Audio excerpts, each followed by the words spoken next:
StormWatch number 2, written by Paul Cornell, art by Miguel Sepulveda, additional art by Al Barrienuevo. So where did we leave off last issue? The moon was attacking. Midnighter had met up with Apollo and they had attacked the rest of StormWatch and just so much other stuff. There was an eye inside the moon. Okay, anyway. So this issue opens up at the beginning. The literal beginning, the Big Bang. And as soon as it goes off, a voice is like, what? Where am I? What does where mean? What does I mean? And we see a person, an old man, meditating in the Big Bang, talking to what I assume is God. God's like, hello, Adam. One day you're going to try to kill me. And you're aging backwards from the start of the universe. And Adam's like, yep, hi, that's me, I guess. Can I have a pint? Whatever that is. Sure. Yep, that's just happening. Then we cut back to what's going on now. They brought back a big alien horn, and that's the third thing that happened. Big alien horn, and the moon is attacking. Adam is apparently the leader of StormWatch, which I was completely unaware of, but he comes up and he's like, all right, here's the plan. We're going to just try to signal our people. That's a hell of a plan. And Engineer is basically saying how she'd make a better leader because Adam's too old/crazy. And Adam calls her out on her shit.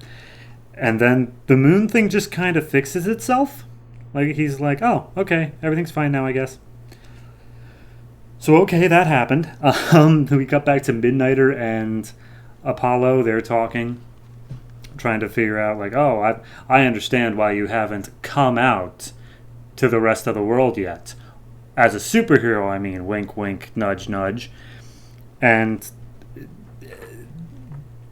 I guess they're coming to an understanding with each other, but then Martian Manhunter shows that he actually just faked being knocked out so he could hear more information, despite the fact he's a telepath, but whatever. And he's like, all right, look, Stormwatch is still a good fit for you guys, like both of you. Come and join us. I've sent my report to my superior, and he's coming through this teleport now. Cut back to the moon. I forget the name of the dude, Harry, the swordsman. He's talking to the Big Eye still because apparently the Big Eye failed at getting into his head or like resisted him or something. And he's like, hey, look, you don't have to like make us stronger. Stormwatch is already doing that. So how about you just tell me the information instead of taking over my body, and that way we don't have to worry about that sort of thing. And I guess the Eye considers it. Cut back to Earth. Adam steps out of the portal. He explains, okay, so a whole bunch of lunar energy just went off. So projectionist, I need you to get onto media and skew everyone's perception that some supervillain did it. Just pick a random supervillain, doesn't matter. And I love that it cuts away to the Fox, which I can only assume is a Z-grade villain. Booster Gold's just standing there, punched him in the face, and he's like, what did I do? I love it. Anyway, so it sounds like everyone's basically joining up to be a team. Midnighter's still a little bit iffy on the whole thing, but I'm sure he'll come around. Engineer and Jenny Quantum, I'm still learning the names, I apologize, are now on the moon, but the moon is attacking back at them because it doesn't like them being on the moon. Jenny makes a force field because I guess she can do that. And the moon spawns just these giant monstrous versions of Stormwatch based off of what it saw inside of Harry's head. They fight for a little bit. They're waiting for some explosion. She planted some data mining stuff inside of the moon so that she could get information from it, aka drain the intelligence from it. The giant eye thing senses this, tells Harry their plan, and he's like, too late, I have to launch my attack, they're trying to steal my mind. And he's like, okay, well, I can't let you do that. While you were inside my mind, I was inside your mind, and I did some rewiring, so I can just take all of your intelligence by force. I wanted this to be consensual, but it's not working out that way. And it takes, I guess, this entire ancient beast mind and takes it into himself. But the Eye does launch off its plan, I think. It's hard to tell what its plan actually was, but it basically launches giant pieces of the moon at the Earth. And everyone's kind of freaking out for a minute. The dude who can feel cities, Jack I think his name was, he's like, all the cities are in fear because there's this giant, like, stuff's coming from the moon. We cut back to the Fox and he's tied up by the Justice. He's like, I don't even know what you're talking about. Oh, I love it. one of the first things from the moon crashes down in this random cornfield, but it's Jack's like, I can still feel it. It feels like there's a city there, but there's nothing there.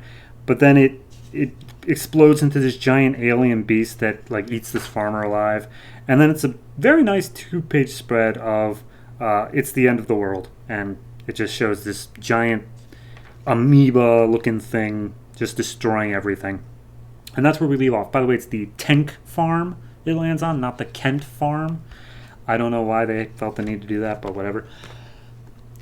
Less confusing than the first issue. I'll give it that. It's starting to piece together a couple more things. I'm starting to understand, like, where we're going with this. This is definitely the assembling a team arc. But that first issue, it felt like they went for all flashbang of like, wow, look at this. But in reality, it just blinded me. I was not understanding a damn thing that was going on. But no, this one's definitely a market improvement. I'm actually getting some of it now. I still think maybe they might... Now that they killed the horn thing and the Himalayas and just merged that in with the eye on the moon thing, I feel less confused, like there's less going on, but it's still a little bit iffy. Also, there's this running thing throughout about who would make a good leader for the team, whether it's Adam or the engineer, and Harry seems to want to throw his hat in as well. So maybe that'll be a thing of who leads the team. And honestly, I think it's probably going to come down to Apollo, considering he's on the center. But we'll see. Overall, I don't know. I give it like a 7. It's solid. It's a nice read. I really do like the art. I think it's very well done in that regard. And it's creatively told. Like, it's a creative story. I'm not going to say it's not. But it is... It's not doing anything yet that I'm like, okay, wow. Except for the cutaways to the Fox. I really like that. Where it's just this random D-list got blamed for attacking the moon. And he gets the snot kicked out of him. Yeah, no, that's worth a 7. That's definitely worth a 7. So yeah, StormWatch number 2. I guess now I'm interested in seeing where it goes. So yeah, I'm in.